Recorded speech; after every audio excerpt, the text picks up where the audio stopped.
I have a Scion here. This one got damaged in this left front corner. You can see the fender's all folded up right here, and you can see it pulled the fender way away from the hood, so it has a huge gap here. So I'm going to go ahead and tear this one down. I'm going to take the bumper off, headlight, fender, and then I'll have to tear down the door for blend, get a new fender, and then the fender got pushed into the door and it nicked the edge of the door right here as well.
Alright, I got this one all apart.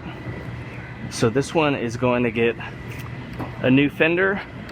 The headlight is broken where it mounts right here, so it's going to get a new headlight. The bottom headlight bracket is missing a big chunk of it right here, as well as the fender mount bracket that goes right here, or bumper mount bracket.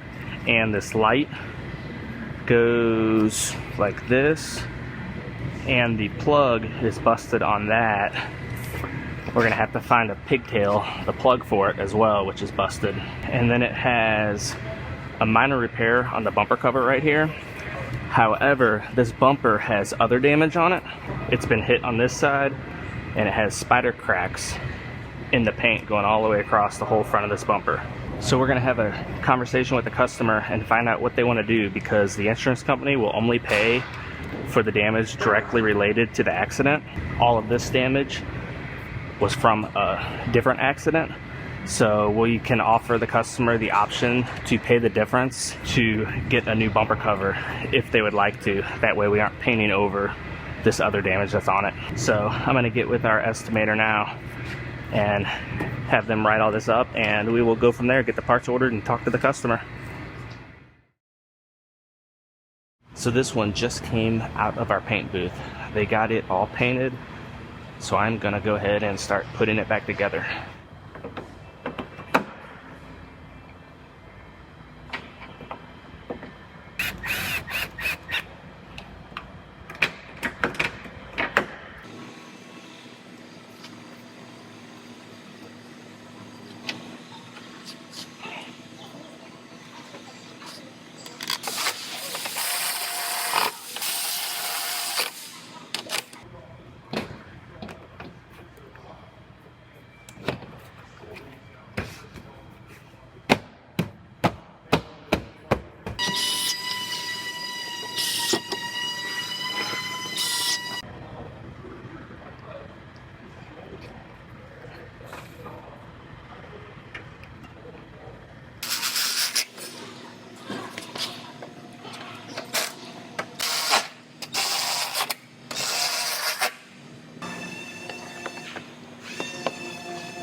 So it turned out this job was a customer pay, and they didn't want to buy a new headlight. They just had us plastic weld this tab right here. So that's why I don't have a new headlight here.